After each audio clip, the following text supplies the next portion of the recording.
Beep beep. What is up, guys? My name is Serum and welcome to the complete guide to master Serum. Today we are going to be tackling dubstep sounds. Now, dubstep sounds, guys, are going to differ from every other sound out there in the fact that they are sounds that change over time. So these sounds are going to require a bit more work to create. It's going to require a bit more experimenting, and you're going to have to work a little bit harder to get something good. However, we are in the perfect synth to create the Dubstep Wubz for the fact that we have wavetables that evolve over time. So for instance, so that could be a Dubstep Wub, as you guys already know. We just have to apply an LFO to it. And then we just got to fine tune where we want it to range from. So essentially this sound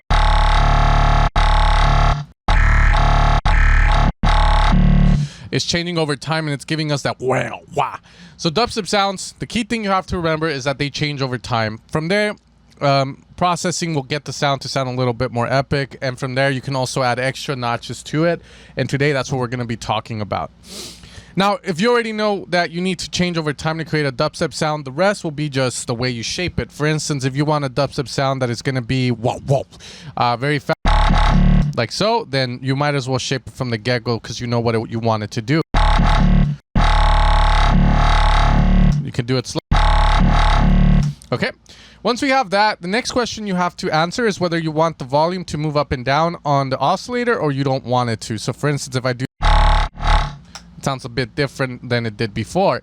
However, the other thing we can also use is a filter, which we can move. So please keep that in mind. It's very important that you guys decide what you want this sound to do. For instance, we can have the level be here and then give it a bit more dynamic.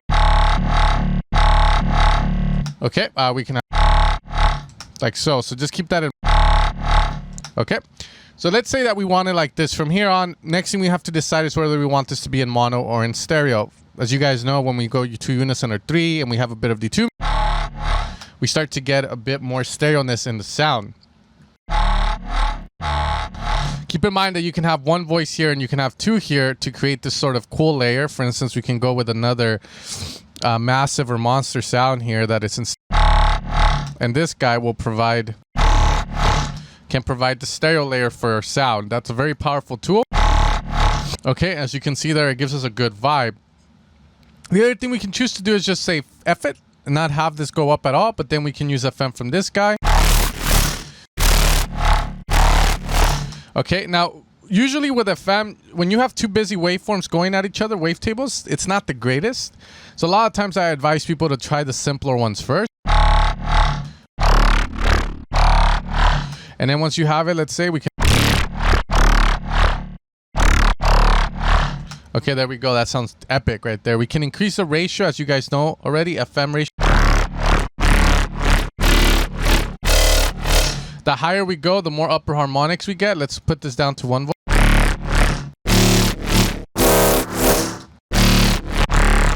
As you notice, we get very strong kind of sounds here, but we're gonna go with that there. Let's put a bit of 2 voice. So we get like this nice kind of growl.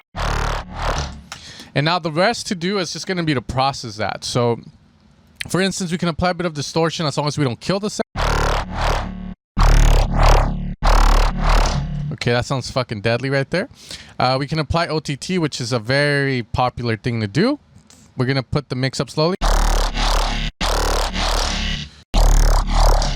Okay, what I don't like is how the sound doesn't go to 0. So I'm going to maybe move this up here, have this guy go 0, and then do...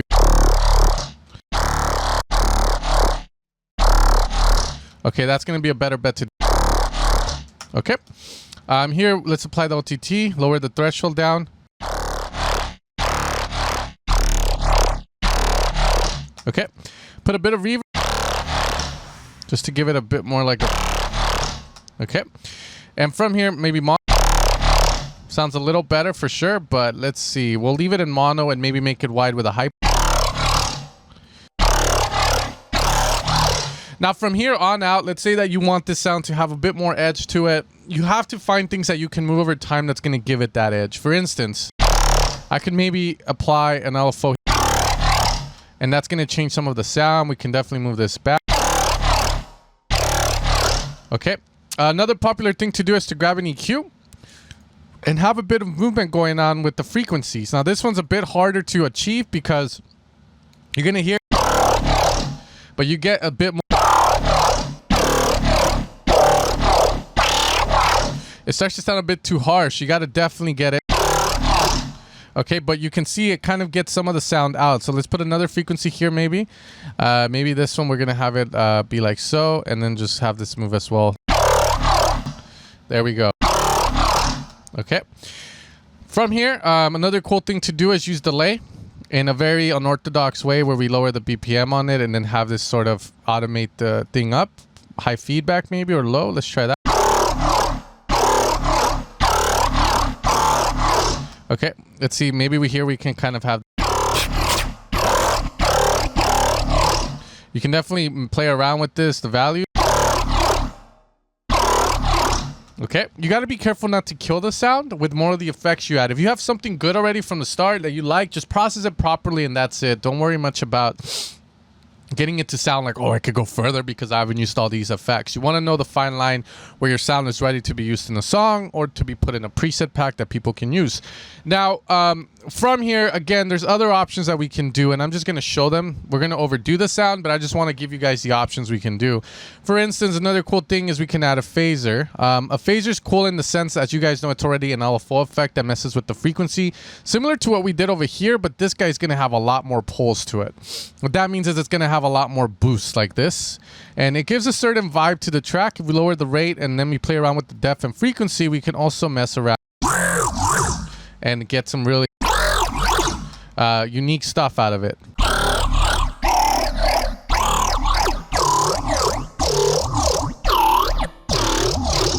Okay, it's open up to debate, but you guys can see it there. I mean, that's essentially making a dubstep sound. Again, we can do a lot of different things here, like we can increase the FM ratio, but that kind of kills the vibe that I had in the beginning of the song. There's another one. From here, we can switch to other wavetables like a saw. Let's get rid of this wavetable position. A square. A saw. We can detune it, a little higher.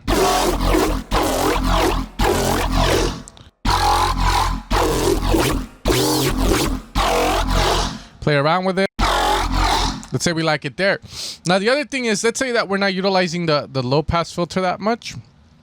Here, we can definitely use one of the more experimental ones. For instance, we can go into the flanges, as you guys already know, and use these to move something over time here. Let's get... And now, if we play this and move this around, we can see if it gives us anything interesting that we can use. Let's lower the volume.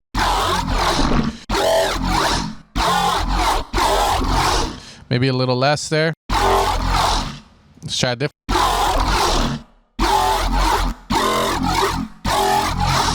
Let's go fast. Okay, so you can get different results there, as you guys can see. Here we can go more voice. Okay, making more stereo and whatnot. But that's essentially creating a dubstep sound. If we do one more, dubstep sounds, you don't have to go with wavetables. Like I said, you can definitely start with like analog style of sounds. The only thing with this is that you just have to develop it a little bit more. This is where you can definitely go crazy, like more crazy with the effects. You can go FM or AM from B, try these out. And again, it's all change over time. Once you grasp that concept, you're set. So here I'm going to use maybe another LFO shape from someone that I can use. Let's see, something a little bit more simple and not so, yeah. That one looked kind of good, but let's keep going here. Let's find. Okay, so that's a cool rhythm to have. So we can here add it to the. Okay, from here we can increase that rate.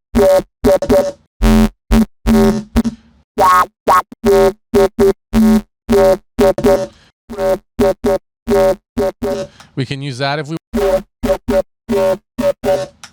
Okay. From here, keep in mind that even though we did a lot of change to the sound, the previous one, everything had the same change. You can also change stuff differently. For instance, let's say that doing this effect, here you want this to have more of an experimental filter, like a comb or something.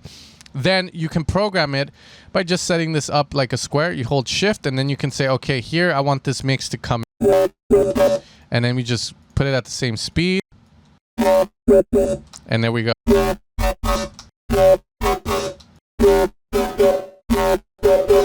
Okay.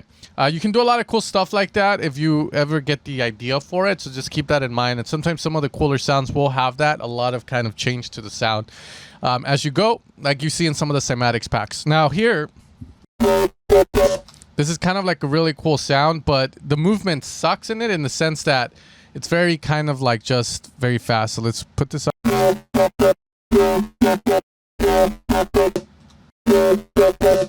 Okay, now let's assume that when I have this sound, I want it to loop back to here. Then what I'm going to do here is I'm going to go into envelope mode. I'm going to set loopback point here. And let's assume that I want this to increase in speed. Then I could use this here, put it there. So after that, bring this guy here if possible. We go into the matrix. Sorry, I did mess that up a bit. So here we're going to set this to the LFO1 rate. You have to do it through the matrix for some reason. So LFO2. There we go. Let's make it one direction.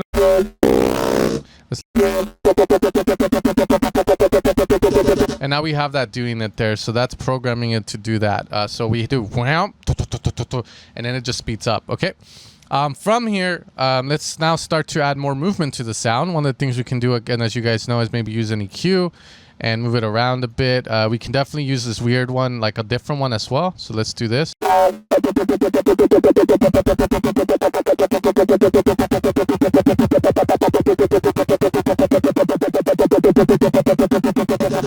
And then here, maybe we can do another one like so. That's opening up from the top and then coming back down. And off, on.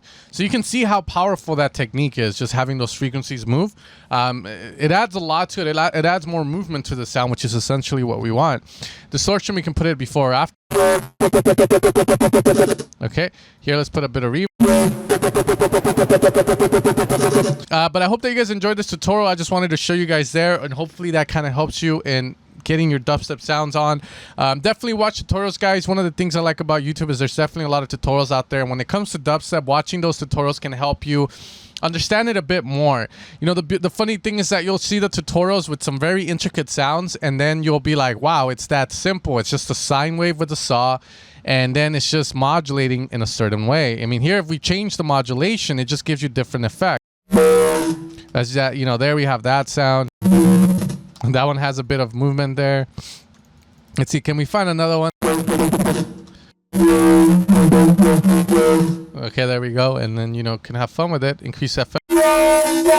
Okay, but anyways, hope you guys had fun. Hope this kind of helps unravel it a bit. Make sure to practice, and I'll see you guys next time for the next complete guide to master Serum. We'll be diving into more experience making sounds.